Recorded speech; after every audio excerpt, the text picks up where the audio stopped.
जब इनसे बात करो कि नौकरी नहीं लग रही, धन कैसे प्राप्त हो, तो कहते सब बटोर के ले जाओगे क्या? उत्तर है नहीं पास में, कह रहे बटोर के ले जाओगे क्या? विपरीत उसका निर्णय, विपरीत चिंतन जाता है। जब ये स्वीकार कर लेता है कि मैं गुणवान हूं, मैं महान हूं, वहीं से पतन प्रारंभ हो जाता है। कहीं भी आश्रय या सुख बुद्धि होना मतलब खतरा प्रारंभ हो गया है। पहचान करना अपने हृदय में, अपने में गुण का भाव, दूसरों में दोष का भाव और उन दोषों का वर्णन करना। चार उपासकों के बीच में ये अहंकार प्रधान साधक का लक्षण है। ये बहुत मीठा जहर है। ये जहर सारी सद्वृत्तियों को, दैवी संपदा को खा जाता है। अभिमान ये बड़ा घातक है उपासक के लिए। यदि भगवत कृपा का आश्रय नहीं लिए तो कोई भी साधन करे अभिमान पुष्ट होने लगता है, वाणी से उसके शुरू होने लगता है अभिमान भरी बात, और दूसरों के दोष दर्शन करके उनकी निंदा। अब अभी आप देखिएगा अपने हृदय में, आप कृपाश्रित हृदय का क्या लक्षण और अभिमान जनित हृदय का क्या लक्षण। उपासक से प्रार्थना है कि ये जो अज्ञान के कारण, मोह के कारण अहंकार है, इसको स्वीकार ना किया जाए। ये मोह ही अहंकार के रूप में झलक रहा है, अर्थात अज्ञान। अहम से प्यार करने लगते हैं, बहुत हम दैन्यता दिखाएंगे और वो हमारी बड़ाई कर, बड़े दैन्य है। जानते हो क्या हम कर रहे हैं? दैन्यता का प्रदर्शन करके अहंकार का पोषण कर रहे हैं। हम दान करेंगे लेकिन बहुत उदार आत्मा है, बड़े उदार हैं। ये कान सुने, हृदय में गुदगुदी हुई, तो ये दान क्या कर रहा है? अहंकार का हमारे पोषण कर रहा है। बड़ा सूक्ष्म विषय है। ऐसे समस्त चेष्टाओं में ये अहंकार पुष्ट होता रहता है। अहंकार विमूढ़ात्मा करता हमिति मन्यते। मैंने किया है, ये मैंने किया, ये मैं करूंगा, ये मैं करके दिखा दूंगा, ये अहंकार में होता है। ये सबसे बड़ा साधक का जहरीला आश्रय है, अहंकार का आश्रय। बड़ा दुख पैदा करता है, विकारों का मूल है। इसलिए मोह का विनाश होना निश्चित है। अगर इस मोह का नाश नहीं हुआ तो यह अहंकार नष्ट नहीं होगा। जब हमारी दृष्टि में मोह होता है, हृदय में अहंकार होता है, तो हमारा दर्शन बदल जाता है, विपरीत दर्शन होता है। ताम माने अंधकार, माने मोह, भाव अहम। जो अहंकार से युक्त बुद्धि होती है वो अधर्म को धर्म मानती है। अच्छा कुछ नहीं है जैसा आप बोल रहे हैं। जब इनसे बात करो कि नौकरी नहीं लग रही, धन कैसे प्राप्त हो, तो कहते सब बटोर के ले जाओगे क्या? उत्तर है नहीं पास में, कह रहे बटोर के ले जाओगे क्या? विपरीत उसका निर्णय, विपरीत चिंतन जाता है। तामसिक बुद्धि, अहम प्रधान बुद्धि अधर्म को धर्म बताती है। सारे भगवत कार्यों में उसकी अश्रद्धा होती है, उसको हर चीज उल्टा नजर आती है। ये अहम का बड़ा विचित्र राज्य है। इसका भी एक अपना प्रभाव है। जैसे भगवत कृपा का प्रभाव है, ऐसे इसका भी अपना प्रभाव है। अगर कहीं पलट कर अपना चिंतन होने लगे तो इसको अवसर मिल जाएगा। ध्यान देना, हम आश्रित हैं, ये चिंतन जहां छूटा, पलट के अपना चिंतन हुआ तो ये सांप की तरह फन काट करके, फन फैला करके ये प्रहार कर देगा। भगवत चिंतन में डूबे हुए देवर्षि नारद जी। सुंदर शीतल बंद सुगंध वायु चल रही है, एकांत पर्वत का क्षेत्र है, कहीं कोई शोरगुल नहीं, एकदम समाधि में डूब गए। ऐसी भाव समाधि लगी नारद जी की, देवराजेंद्र घबरा गए कि अगर इस तरह से इनकी समाधि सुरक्षित रही तो ये हमारे देवराज पद को न ले जाए। उनको सदैव ये डर बना रहता है कि हमारा पद कहीं कुर्सी न छिन जाए। ये पद का एक आकर्षण होता है, पद का एक सुख होता है अहम में, और वो सदैव इस बात का दुख देता रहता है कि कहीं हमारा पद न छिन जाए। तो काम मलय मारो तब सराय ये सब भेज दिया। वो भगवान के नाम में रूप में इतना डूबे हुए कि कोई प्रभाव नहीं पड़ा। प्रणाम किए काम आदि, बहुत शांत भाव से नारद जी को, कोई बात नहीं, आपका सारा प्रयत्न हो गया, जाओ भगवान हरि का भजन करो, जाओ यहां से। ना तो क्रोध हुआ ना शांत। अब वहां से उठे, सीधे भगवान शंकर के पास गए और बोले काम आया था विजय। क्यों? क्योंकि भगवान शंकर ने क्रोध करके उसे, तो ये कब आया? जब अपना चिंतन होने लगा कि हमारे हृदय में तो क्रोध भी नहीं आया, काम का प्रभाव तो पड़ा भी नहीं, क्रोध। फिर आगे की लीला कई बार बता चुके हैं कि इतने बड़े महापुरुष को भी ऐसी दशा आ गई। जब हम भगवद आश्रित, तो समभाव, कोई प्रभाव किसी विकार का नहीं। और जब हम ये अपने में देख बैठे कि कोई विकार मेरे में नहीं, तो विकार ऐसे सिद्ध अवतारी महापुरुष के भी हृदय में अपना राज्य कर लिया, और वो लीला चरित्र पूरा है। उपासक जब ये स्वीकार कर लेता है कि मैं गुणवान हूं, मैं महान हूं, वह वहीं से पतन प्रारंभ हो जाता है। सच्चिदानंद प्रभु को छोड़कर कहीं भी आश्रय या सुख बुद्धि होना मतलब खतरा प्रारंभ हो गया है। ध्यान दीजिए, सच्चिदानंद परम सुख स्वरूप प्रभु जो हमारे आश्रय दाता हैं, इनके सिवा कहीं आशा भरोसा हो जाना मतलब अब हमारे परमार्थ का खतरा प्रारंभ हो रहा है। इसलिए कभी ऐसी कल्पना भी ना होने पावे उपासक के हृदय में अपने प्रभु के सिवा किसी अन्य का आश्रय। ये जो विपरीत बुद्धि है, इस विपरीत बुद्धि को प्रवेश मत होने दीजिए, और इसको रोकेगा नाम। आप नाम जप कर रहे हैं तो विपरीत बुद्धि कोई प्रभाव नहीं डाल पाएगी। नहीं, इतनी बड़ी विपरीत बुद्धि, अधर्मम धर्ममित्या मन्यते तमसाव्रतम, वो अधर्म को ही धर्म मानने लगता है, धर्म में उसकी अरुचि होती है। जैसे दुर्योधन की भगवान संधि दूत बन करके दुर्योधन को सभा में संबोधन किए कि पांडव तुम्हारे भाई हैं, और सही पूछो तो इतना बड़ा वैभव अर्जुन के गांडीव धनुष के प्रभाव से ही एकत्रित हुआ, वो जुआ में जीत लिया। तो मेरी राय तो ये भगवान कह रहे हैं कि आप आधा राज्य वापस कर दीजिए, पर ऐसी वृत्ति तुम में दिखाई नहीं दे रही तो 5 गांव दे दीजिए।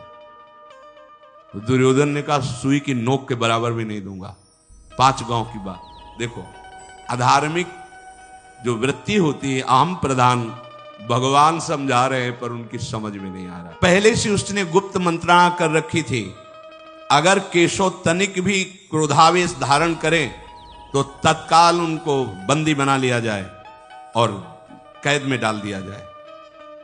भगवान से जब वो बोल रहा था कि सुई की नोक के बराबर भी बिना युद्ध के हम नहीं देंगे, तो भगवान ने कहा इसका मतलब है कि तुम मृत्यु सैया पर शयन करने के लिए तैयार हो रहा है। अब वो समझ गया कि केशव आवेश में आ रहे हैं।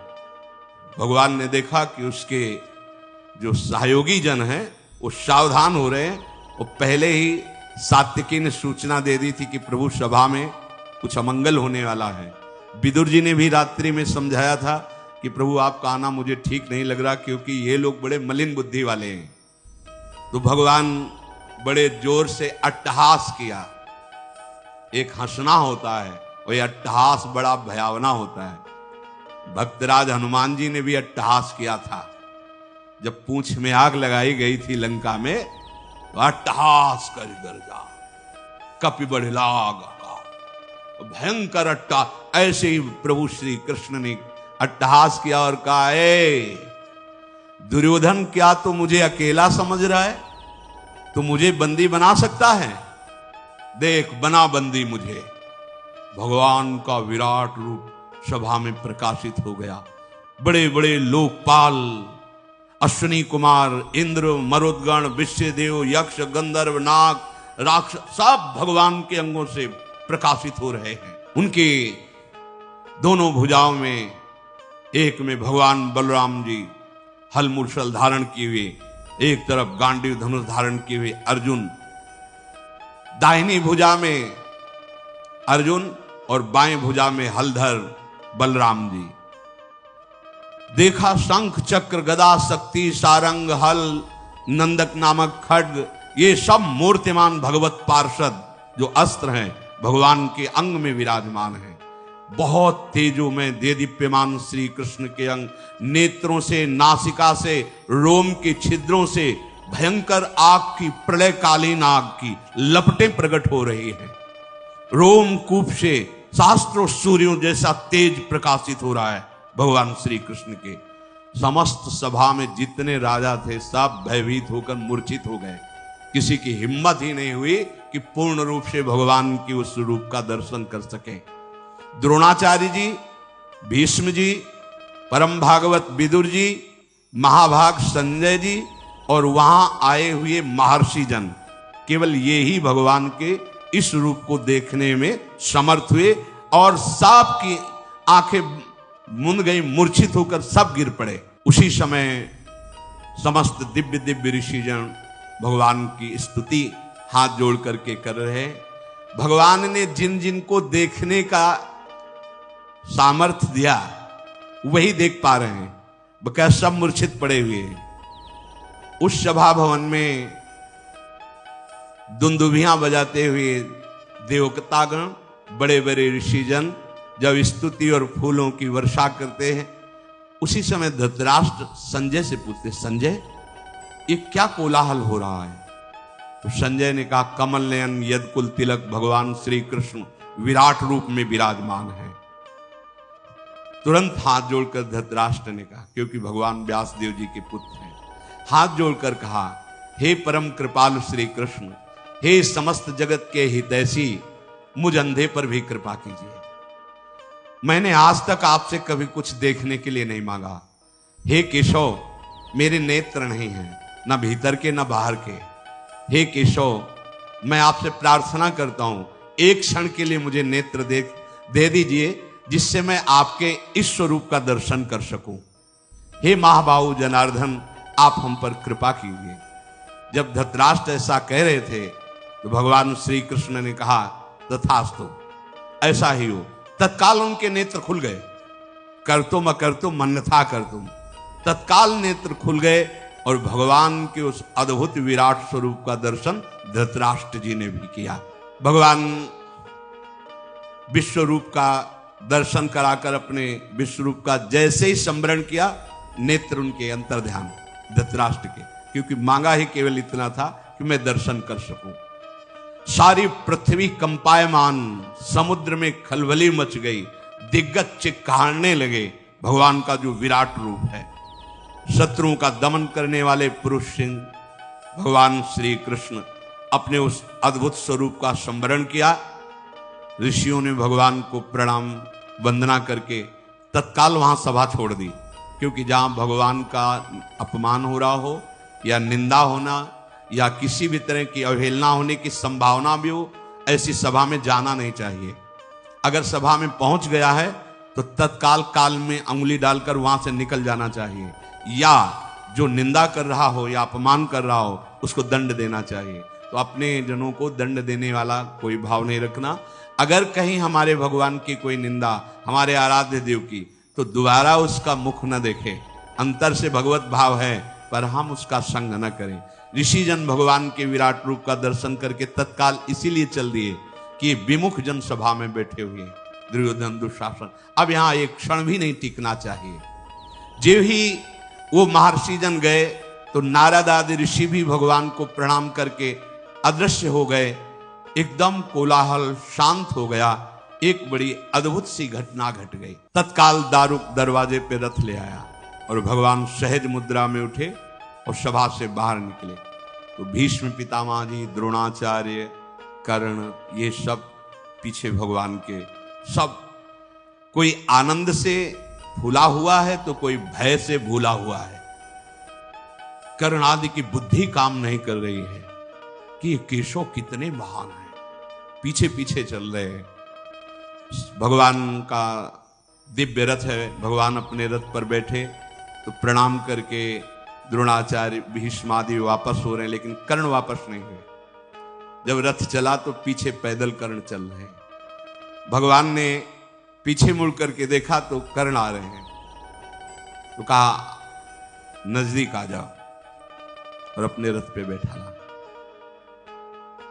कहा हमारी इच्छा भी थी कि मैं तुमसे एकांत में मिलूं। तो उन्होंने कहा केशव, मुझे वेदविद जो ब्राह्मण जन है उनसे पता चला था कि भगवान का अवतार हुआ। अब मैं समझ गया कि वही अवतार आप हैं। अभी तक तो मैं समझ नहीं पा रहा था कि तुम अर्जुन के मित्र हो, बहुत प्रभावशाली हो, पर जो मैंने ब्रह्म ऋषियों से सुना था आज मुझे अनुभव हो रहा है कि आप साक्षात भगवान हैं। भगवान ने कहा हां, जो वेद पारंगत विद्वान ब्रह्म ऋषियों ने तुम्हें बताया था वही मैं अवतार लेकर के इस जगत का भार उतारना चाहता हूं। तुम तत्वज्ञानी महापुरुषों का संग किए हो कर्ण, इसलिए मैं जो तुम्हें कह रहा हूं बिना संशय के बात को सुनना। तुम जानते हो सिद्धांत किसे कहते हो, धर्म किसे कहते हैं। तुम धर्मशास्त्र के सूक्ष्म विषय के ज्ञाता भी हो। तुम अधिरथ पुत्र नहीं हो। जो कुंती जी हमारी बुआ हैं, तुम उनके गर्भ से उत्पन्न हुए हो। तुम्हारे पिता भगवान भुवन भास्कर सूर्यदेव हैं। किशोर अवस्था में होने के कारण भयवश तुम्हें उन्होंने प्रवाहित कर दिया था। जो कवच कुंडल थे भगवान सूर्य के प्रताप से आपकी सुरक्षा के लिए थे। आप डूब नहीं सकते थे, आपके प्राण नहीं निकल सकते थे। इसलिए मैं जो कहने जा रहा हूं वो ध्यान से सुनना। तुम्हारा जन्म कुंती के गर्भ से हुआ और कुंती जी का ब्याह महाराज पांडु से हुआ। तो जो कन्यावस्था में दैवी शक्ति भगवान सूर्य के द्वारा तुम्हारा प्रादुर्भाव हुआ, तो ब्याह होने के बाद तुम्हारे पिता पांडु, तुम्हारा पुत्र भाव उनके और पिता भाव के संबंध में ये शास्त्रीय धर्मयुक्त है। इसलिए तुम महाराज युधिष्ठिर से बड़े हो। आज ही मैं चल करके बता देता हूं युधिष्ठिर जी को कि कर्ण तुम्हारा बड़ा भाई है। तत्काल वो तुम्हारे चरण छुएंगे। मेरे साथ चलो। और जब युधिष्ठिर जी चरण छुएंगे तो अर्जुन, नकुल, भीम, सहदेव ये तुम्हारे चरणों में ही बैठेंगे। और जब पांचों पांडव और उनके पांचों पुत्र सुभद्रा कुमार, अभिमन्यु ये तुम्हारे चरणों में बैठेंगे और मैं तुम्हारे साथ होऊंगा, तो त्रिभुवन में कोई ऐसा नहीं कि तुम्हारा विरोध कर सके। त्रिभुवन विजेता और सर्व पूजनीय कर्ण तुम हो। तुम कोई साधारण नहीं हो। जितने भी राजा आए हुए हैं, चाहे दुर्योधन के पक्ष के 11 अक्षौणी सेना या 7 अक्षौणी सेना पांडवों के, ये 7 तुम्हें नतमस्तक होंगे। युद्ध होगा ही नहीं, केवल तुम्हारे बल से युद्ध होने जा रहा है। इसलिए मेरी बात मान लो। ये हम एकांतिक रहस्य तुमसे बता दिया कि तुम महाराज युधिष्ठिर के बड़े भाई हो। तो जितने भी राजा आए हुए हैं वो सब तुम्हारा सम्मान करेंगे। वहां तो बात बनी नहीं, लेकिन तुम मेरी बात मान जाओ, बड़ा मंगल हो जाएगा जगत का। कर्ण ने कहा केशव, हंसते हुए उसने कहा कि बड़ा सौहार्द, बड़ा प्रेम, बड़ा मैत्री, बड़ा हित और परम सत्य आपके वचनों से प्रकाशित हो रहा है।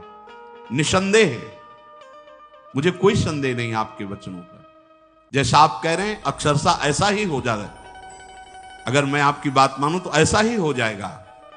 पर नहीं, मैं मानता हूं मैं कुंती का पुत्र हूं। मैं मानता हूं कि पांडु के जैसे और पुत्र उनको पिता, ऐसे मैं भी पिता कहने का अधिकार रखता हूं। अच्छी तरह जानता हूं। आपने जो बताया है कि कुंती के गर्भ से भगवान सूर्य की कृपा से मेरा जन्म हुआ है, मुझे कोई संशय नहीं। पर भरी सभाओं में जब अपमान होता रहा, तब न एक बार आपने कहा, न एक बार माता कुंती ने कहा कि ये अधिरथ सूत पुत्र नहीं, ये मेरा पुत्र है। जहां मैं अपने बल विक्रम को दिखाने को किया, वहीं मेरा अपमान होता रहा है। मैं जीवन भर जलता रहा। किस लिए? मेरा क्या दोष था? मेरा दोष आप साबित कर दीजिए। भगवान सूर्य ने प्रकट किया और जल में फेंक दिया गया और अधिरथ सूत ने उठाया। इसमें मेरा क्या दोष रहा? जब मैं कभी अपना बल विक्रम अर्जुन के सामने प्रकट करता तो मेरा उपहास करके मुझे नीचा दिखाया जाता कि सूत पुत्र का अधिकार नहीं राजकुमार के सामने, चाहे वो द्रौपदी के स्वयंवर में हो, चाहे वो अश्व शिक्षा का, पूर्णता का जब प्रदर्शन कराया जा रहा हो तब हो, या किसी भी राजसभा में हो। तब क्यों आप नहीं बोले? क्यों माता कुंती ने ये नहीं कहा कि ये मेरा पुत्र है? तब तो किसी ने नहीं कहा। आज जब ये बात आ गई समझ में कि अब युद्ध होगा ही, तो आप हमको समझा रहे हो केशव, मैं मान रहा हूं आपकी बात सत्य है, पर अब मैं सूत पुत्र ही रहूंगा। और दुर्योधन ने मुझे सम्मान दिया है, जीने की आशा डाल दी दुर्योधन ने। मैं कभी दुर्योधन के साथ अब दगाबाजी नहीं कर सकता। हे वृषणी नंदन श्री कृष्ण, मेरा एक नियम है कि एक बार जिसको वचन दे दिया तो प्राण छूट सकते हैं, वचन नहीं छूट सकते। मैंने दुर्योधन को अपना मान लिया है, अब मैं उसका साथ नहीं छोड़ सकता। जनार्दन, मुझे कोई भयभीत कर सके ऐसा पैदा ही नहीं हुआ। बध, बंधन, भय, लोभ, इनकी ताकत नहीं कि हमारे हृदय का परिवर्तन कर सके। पर जीवन बहुत कष्टमय कर्ण का रहा। अगर कहीं ये पता चल जाता भगवान सूर्य से प्रकट कर्ण, तो भगवान परशुराम जी शाप नहीं देते। हर जगह हार हुई, हर जगह उसको नीचा देखना पड़ा, पर था महापुरुष, सत्यवादी, परमदानी। अधर्मियों का संग हो गया, इसलिए हर जगह हार हुई, हर जगह परास्त हुई। तो ध्यान रखने का विषय है, आप सही हो, लेकिन आपने अगर गलत संग कर लिया है तो आपकी भीष्म जी अखंड बाल ब्रह्मचारी महाभागवत, लेकिन सिंहासन पर वचन दिए हुए हैं, इसलिए संग अधर्म का नीचा देखना पड़ा। तो जनार्दन, मैं दुर्योधन का साथ कभी नहीं छोड़ सकता, और युद्ध अवसर आने पर ललकार करके पांडवों से लड़ूंगा। कभी अपने हृदय में भाव नहीं लाऊंगा कि ये मेरे भाई हैं। मधुसूदन, इसमें संदेह नहीं कि आप हमसे बहुत हित की बात कह रहे हैं। पांडव आपके अधीन है, आप जैसी आज्ञा करेंगे तत्काल वो वैसा कर देंगे। पर मेरे और आपके बीच में जो वार्ता हुई है, इसे न पांडव जानेंगे और न कोई संसार का व्यक्ति, जब तक युद्ध नहीं हो जाता। और युद्ध में जब मैं मारा जाऊं, तब इसके बाद आप इस बात को भले, लेकिन तब तक ये आप वचन दीजिए कि आप इसे गोपनीय रखेंगे। अपनी इंद्रियों को संयम में रखने वाले धर्मात्मा युधिष्ठिर हैं, और तुम्हें अपना प्राण मानने वाले अर्जुन हैं। इसलिए मैं पहले से कह रहा हूं कि तुम निश्चिंत रहो, मैं ही मारा जाऊंगा, क्योंकि जिसके सहायक आप हो। मैं खूब अच्छी तरह से जानता हूं कि चाहे 11 क्षोणी नहीं और भी विशाल सेना दुर्योधन रख ले, लेकिन नाश उसी का होगा, क्योंकि अधर्म से चल रहा है। मैं सब जानता हूं। श्री कृष्ण, इस समय दुर्योधन, दुशासन या मुझ कर्ण पर केवल निमित्त मात्र दोष रखा जाए, क्योंकि इसके पूरे के पूरे मुखिया आप हैं। कर्ण ने कहा कि पूरे के पूरे मुखिया आप, पृथ्वी का भार दुर्योधन को निमित्त बनाकर उतारना चाहते हैं, इसीलिए ऐसा है। भगवान सब्यसाची अर्जुन तुम्हारे हाथ की कठपुतली हैं। कर्ण कह रहे हैं, हे भगवान, सब्यसाची अर्जुन तुम्हारे हाथ की कठपुतली हैं, अर्थात तुम उनके यंत्री हो, वो तुम्हारे यंत्र हैं।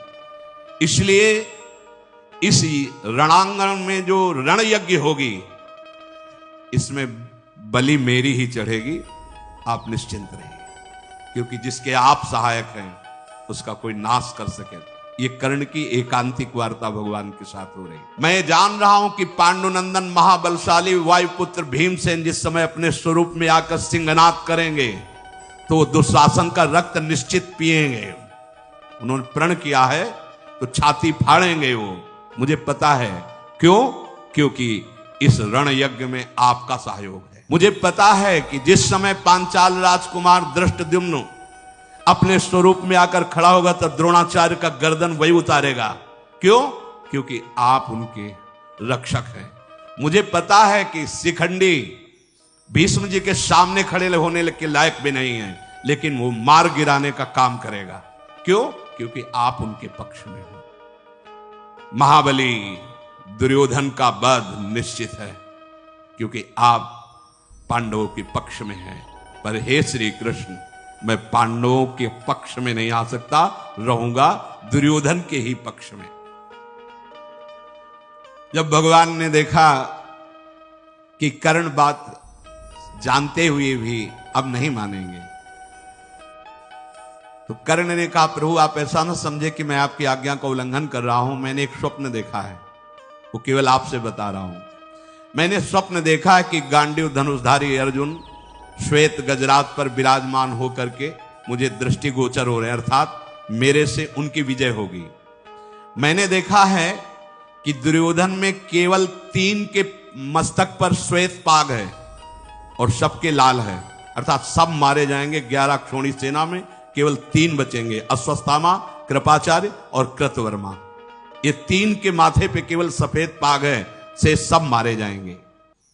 जनार्दन, ये जो मैंने स्वप्न देखा है, इससे मुझे निश्चित हो चुका है कि पांडवों की विजय होगी, कौरवों का विनाश होगा, साथ में मेरा भी।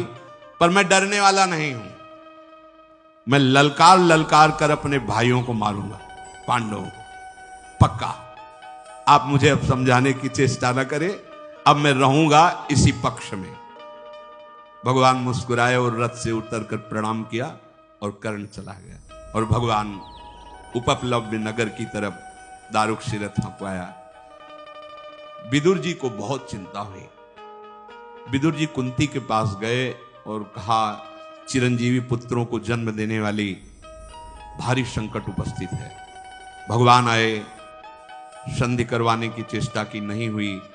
भगवान का अपमान हुआ, कैद करने की, बंदी बनाने की चेष्टा की, अब वो वापस चले गए हैं। मतलब युद्ध पक्का, और युद्ध पक्का तो मुझे केवल डर है कर्ण से। गांडीव धनुषधारी अर्जुन से अगर कोई लड़ सकता है तो कर्ण लड़ सकता है। मेरे हृदय में बड़ा शोक उत्पन्न हो रहा है। ये धृतराष्ट्र बूढ़े हो गए हैं, पर इनकी बुद्धि अभी लोभ से ग्रसित हो रही है। कैसे इनको समझाऊं? मेरा हृदय बड़ा अशांत हो रहा है। भीष्म पितामह, द्रोणाचार्य, कर्ण, ये सब दुर्योधन के साथ हैं। कोई उपाय नहीं दिखाई दे रहा।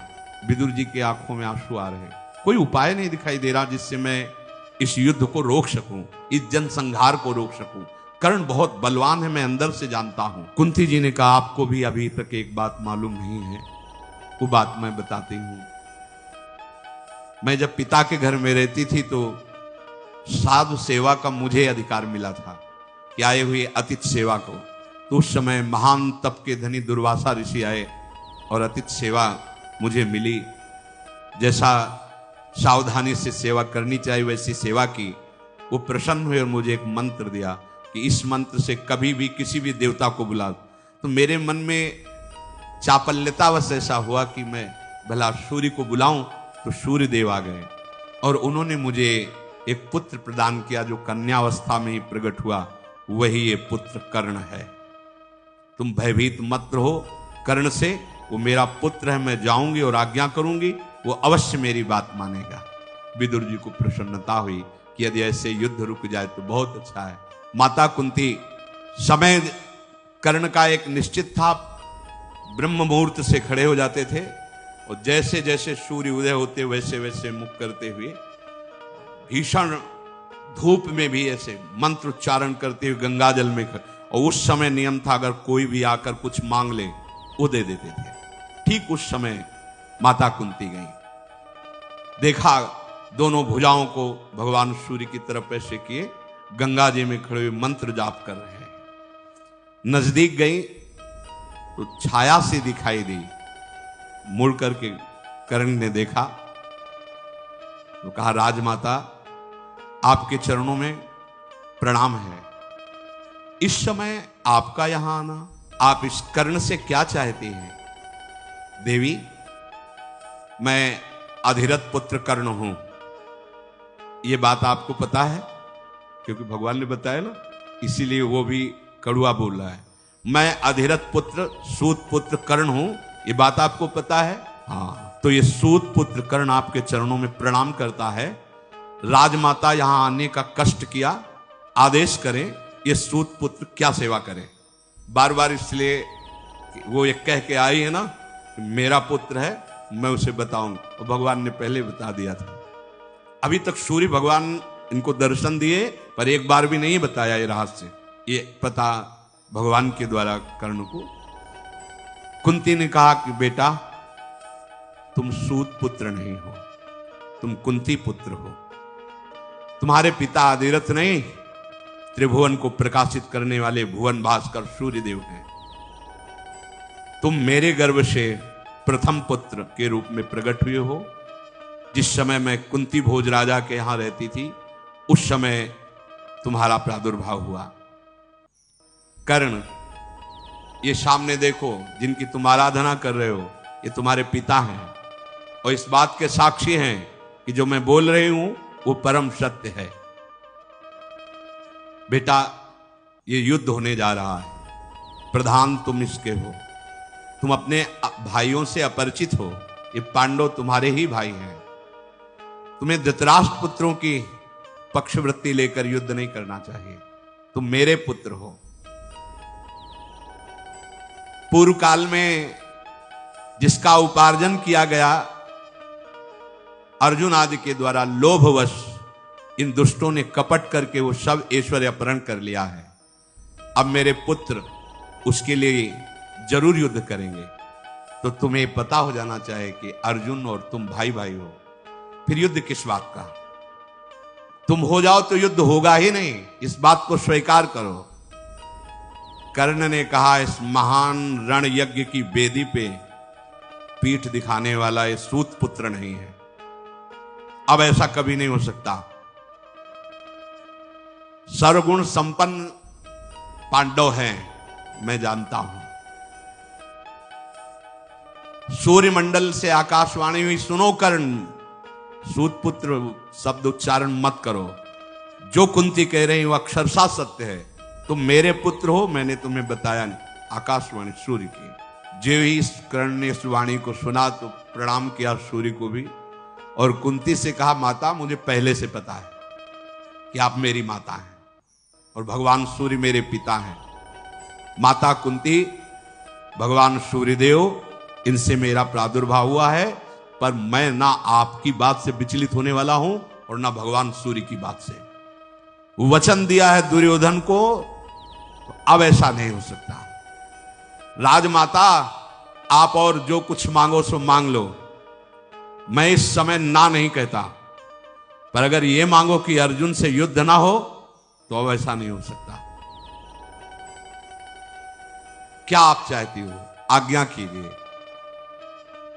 माता कुंती ने कहा कि हमें चाहती कि हमारे 6 पुत्र हैं, 5 पांडव और 1 तुम। 6 पुत्रों में एक भी नहीं मरना चाहिए। उन्होंने कहा, कर्ण ने, कि आज तक हमने कभी किसी को ना नहीं कहा। आपने किस सभा में कहा है कि आपके 6 पुत्र हैं? बहुत हृदय से दुखी कर्ण रहे हैं। कभी किसी ने सपोर्ट नहीं किया, न भगवान सूर्य ने कहा कहीं और न माता कुंती। जहां भी अपनी तो उसको नीचा दिखाए, सूत पुत्र तो राजकुमारों के समान। तो 6 पुत्र हैं आपके, आपने किस सभा में घोषित किया? कभी किया है? आज जब आपने देखा है कि आपके पुत्रों पे, प्राणों पे बने आई है, तो आप अब ये कहने चली आई हो कि कर्ण तुम मेरे पुत्र हो, पांडव तुम्हारे भाई हैं। मैं दुर्योधन का आश्रय लिया, मेरा जीवन निर्वाह दुर्योधन ने किया, मैं प्राण भी उसी को दूंगा, उसी के लिए न्यौछावर करूंगा। मैं कभी झूठ नहीं बोलता और मैं कभी मांगने वालों को ना भी नहीं कहता। तो इसलिए दैव बड़ा बलवान है। तुमने 5 पुत्र सदैव घोषित किए हैं, 5 ही रहेंगे, तुमको भी विमुख नहीं करेंगे। युद्ध का अवसर आएगा और जब युधिष्ठिर, भीम, नकुल, सहदेव, इनको मैं ऐसी दशा में पहुंचा दूंगा कि वध कर सकता हूं, उस दशा में मैं इनको छोड़ दूंगा, लेकिन अर्जुन को नहीं। या अर्जुन मुझे मारेगा तो 5, या मैं अर्जुन को मारूंगा तो आपके 5। आपने सभा में सदैव 5 पुत्र बताए हैं, 5 ही पुत्र रहेंगे। या कर्ण जाएगा या अर्जुन जाएगा। कुंती देवी